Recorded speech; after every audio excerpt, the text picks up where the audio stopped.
皆さんこんにちは。ポルトガル在住のはるかです。今回の動画は前回のちょっと続きにはなるんですけども、ポルトガルで働くってどんな感じっていうのをトークテーマにお話をしています。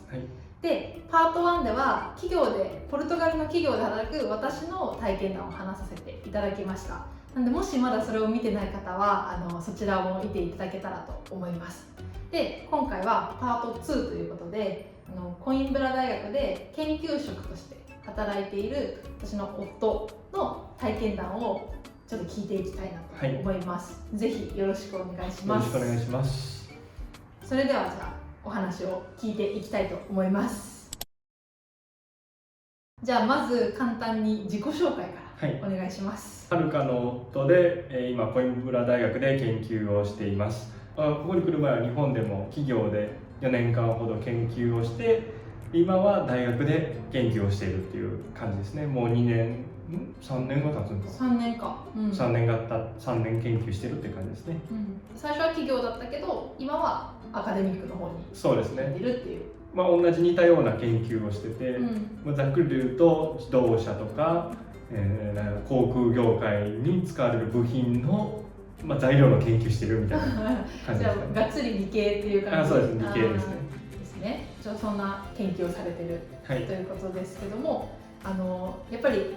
企業とアカデミック違いもあると思うけど、その日本で働いてた時とポルトガルで今働いてる時のその働き方の違いってどんなものがあるのか教えてください。結構かなり違うところありますね、日本でとポルトガルでいうと、まず一つはやっぱりワークライフバランス、もう9時から始まって5時に終わる、もっと10時に始まって4時に終わる人もいるぐらいですけどもうちゃんと5時に終わるし、残業というか夜遅くまでやってる人は少ないですね、土日やってる人なんてもう本当にいないと思います、どんだけ焦ってても研究の成果出てないって言ってても土日来て、やった方がいいんちゃうかなって思うぐらいけども全然そんな焦ってやる人はいないですね、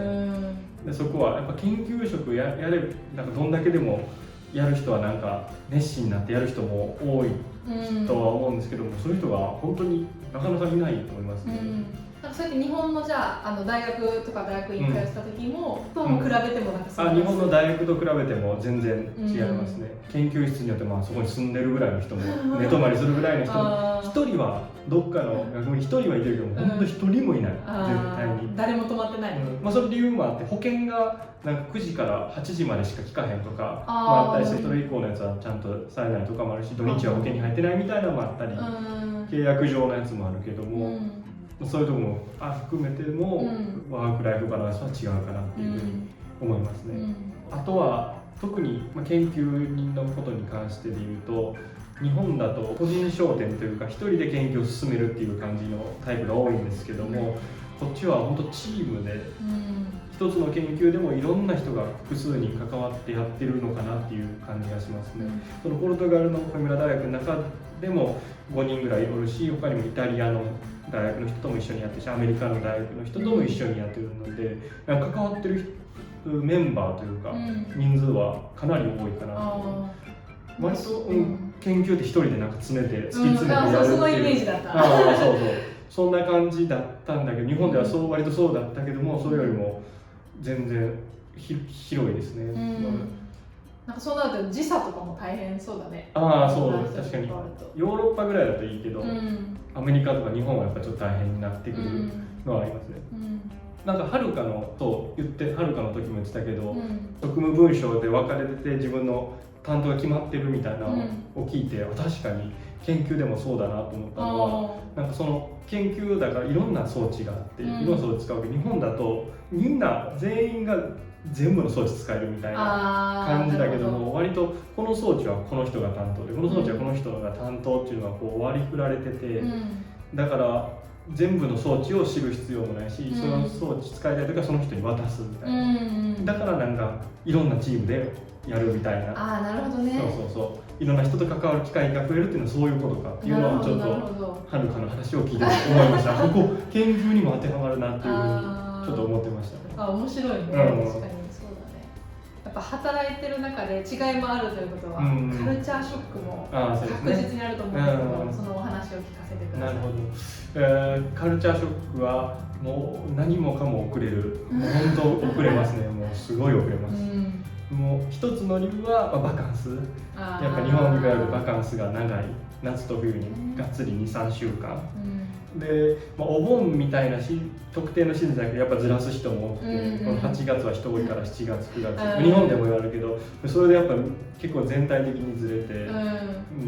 たりするんで、そこでさっきも言った通り装置はこの人っていうのが決まってるから、この人がもう8月にいなかったらもう何も研究が全く進まない、止まるみたいなのが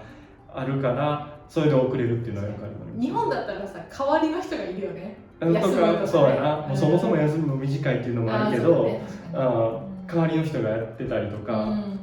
事前にちょっと連絡が来たりとか、もうくらいも日本だったら細やかな配慮みたいなのがあるかもしれんけど、そういうのもないともちろん、っていうのが遅れる一つバカンスもあるけど、あと装置めっちゃ壊れますねそれはもう日本と一緒だと思うんですけど、そんな古い装置とかっていうことじゃなくて、遅れるっていうのはその装置が壊れて、なんかこの装置みんなが使うから早く直さないといけないという感覚があんまないっていうか、なんかさっきの言った9時から6時だから、日本だとこれみんな使うから8時とか10時まで夜遅くまでやって、次の日にはちょっと復旧できるようにしようみたいな、お客さんが使うやつもあったりして、あるから復旧しようみたいな、それがない6時みたいなのもあるから土日に来てなんて言ったらないから、それでやっぱ同じ壊れるのは日本もこれでは壊れるけど、壊れてもゆっくり、治るまでゆっくり。そうだね、なんかもうしょっちゅう壊れたって話聞くもんね。そうで確かに壊れてからの復旧までがもう目処がいつも立ってない。だからそれも壊れて部品の発注、これが必要やっていうのも、日本だったらもう研究者一人が全部自分で発注してやるけども、だから発注する人別の人やから、でその人はどれだけ急いでるか分かってないから、ゆっくりになってだから業務が分かれてるのはいいことやけども、それでゆっくり、この人になってゆっくり、でまた次の人になってゆっくりみたいなずっと装置壊れてるみたいなのがありますね。なかなか物事は進まない、こういうことかみたいなのは、カルチャーショックですね。前なんかスペインにとか他の国にの装置使いに行く時とかもあったじゃないですか。ありましたありました。いや壊れてましたねスペインの時も。スペインもなんか2週間そこの装置使うみたいな、もう半年前ぐらいから決まってて、でそこにでついに2週間スペインバルセロナに行って、2週間やるぞってなったら、もう2週間前ぐらいから装置が実は壊れてるみたいな着いた瞬間に言われて、2週間壊れてたでしょ、壊れてる、2週間前から壊れてるんだけど、着いた時に実はねこれ壊れてて今使えないんだよねみたいな、だから観光しちゃってよせっかくだからバルセロナ観光してよって言われて、2週間何もなくてそこで私もね便乗旅行して一緒に旅行できたのよかったけどでもね、やっぱ目的としてはね仕事で行ってるのに、まあ行って結局もちろんその2週間終わってからその人たちはなんかね、僕らが去ってからやってくれたりしてるんだけど、こんなことあり得るんかなとか思いながら。上司と一緒に行ったけど、上司はもうラッキーよかったなみたいな、でちょっといろいろ見に行こうぜみたいな感じに言ってたし、上司はやばすぎる、なんかもう考えられないよね。すごいなと思っていうことが多いですね。それでもスペインも驚きでした。いや本当よくそんな中でやってますねじゃあそうした、いろんな違いの中で、ポルトガルで研究する時のどうやったらっていう処世術、戦い方を教えてください。確かに。でこれもはるかの言ってたのと似てるところもあるかもしれへんけども、はるかはその日本のやり方を押し付けないみたいな、確かに本当そうだなと思って、だからその催促してなんで治ってないんですか、なんで装置なんで発注してないんですかとは僕も全く言わないです。それを言っても仕方がないって言うとあれなんかストレスフルになっちゃうから、あっちもあっちでそれはせずになるほどみたいなのも受け入れるようになってきますね、戦い方として。でも一方でもそれでも止まっちゃったら困るから、なんか複数でなんかプロジェクトというか研究のプロジェクトをしてて、5個ぐらい同時にやってて1個遅れてもあんまり自分の中の気持ちが落ちないようにしてるっていう感じですね。こっちが1個落ちてても、他の4つは動いてるしみたいな、大体3つぐらい止まってんねんけど大体3つぐらい返事待ちみたいなやけども、同時にちょっといろんなもの走らせといて、でそれでやってる方がなんか自分の気持ちは安定するというか、分散する、そう分散させる、リスク分散してるのは大事かもしれない。ここは止まってるけどあっちは進んでるからみたいな。そうで、あとはちょっと仲良くなっていろんな人のバカンスのちょっと日程ざっくり聞いとくみたいな、いつぐらいまで休みそうみたいな、いつ次装置止まるっていうか、なんか点検のあれ入れてるみたいなコミュニケーションは取ったりして、ざっくり把握しとくみたいなは、確かにね、大事かもしれない。こっちでもマネジメントするしかないかも。もう調整していくしかない。押し付けるんじゃなくても、こっちが治らないから、それは治るっていうか、直す必要もないかもしれないから、スタイルから、そうですね。なるほど。そんな中、きっとストレスもたまるんじゃないかとあるんですけど、そのストレスとの向き合い方をぜひ教えてください。全くストレスはないんですけどそも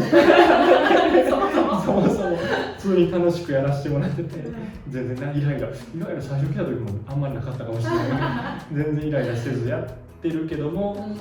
やっぱり仕事の研究の仲間以外のコミュニティ作るっていうのは僕も確かに大事だなっていうふうに思いますね。僕はその音楽をやってたから近所の楽団みたいなところに入って、そことはもう全然研究の話というかをしないメンバー人たちと一緒に毎週金曜日夜9時から夜12時まで練習してみたいなそういうのはやっぱ楽しい、気分転換になるかなというふうに思いますね。やっぱ仕事ばっかりだと大変だよね、ここもね。あとジムとか行ったりとか、体鍛えて。そうでもジム行くとそこでなんか研究やってた人があったりして、おおジム一緒に行くかみたいな、ジム仲間また研究とは違う感じで同じ人だけど、そこで会ったりするのもあったりして、すごいね。そう考えれば小さいコミュニティなんていうのかな、この地域コミュニティの中で生きてる感じだよね。やっ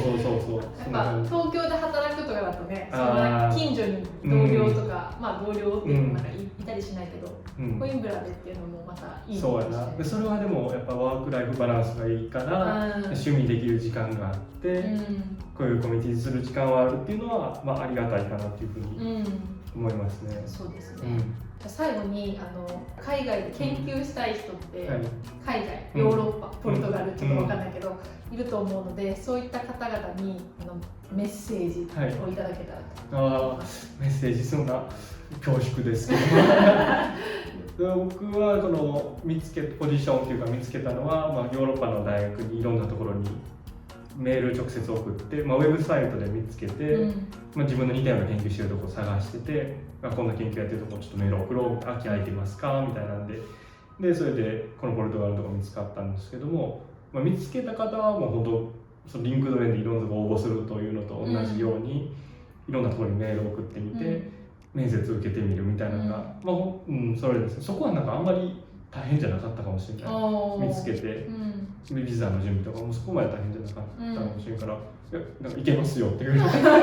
んなの難しくないかなって思うかな。私もちょっと知らなかったので、そういう海外の住み方があるんだなっていうのを知った研究として。多分研究の方がハードルは低いと思うから。そうかなそんな関わりないと研究ってすごいなと思うけど、研究をして今までずっとしてる人として考えたら、そんなにすごいハードルじゃないよっていう感じ。ないと思ってしまってるけど、でメッセージじゃないけど楽しいかなっていうのは、僕は全然ストレスなく研究させてもらってるから、海外で研究っていうのは面白い、なんか違うのがいろいろチームでやるとか、ヨーロッパ内でいろんなとこ、スペインとかドイツとかベルギーにも行って研究したりしたんで、楽しい思い出に経験になったかなっていうふうに思いますね。あとなんかやっぱりすごいですね。やっぱチームでやるから人脈も広がったんだ。かなり広がる。学会とか行っても広がるし、ぜひちょっと考えてる方がいたら挑戦してみてください。素敵なメッセージありがとうございました。以上がポルトガルの大学の研究職として働く夫の体験談でした。ありがとうございましありがとうございたます皆さんも最後までご視聴いただいてありがとうございます。その第1弾では私の企業の経験で、第2弾では研究の経験ということで、なんかまあちょっと大雑把にはカバーできたんじゃないかなっていう、ポルトガルで働くってこんな感じだよっていう私たちの体験談っていうのはいろいろと話せたんじゃないかなと思います。なのでこの動画に関するご質問でもいいですし、皆さんのその動画のリクエストとかあれば、ぜひコメント欄でいただけたらと思うのでよろしくお願いします。皆さんからの感想もねすごい見ていていつも心がじわーっとなるのでぜひ見てますだけでも嬉しいのでコメントもいただけたらと思います。では今回の動画はここまでになります。それではまた次の動画でお会いしましょう。チャオー。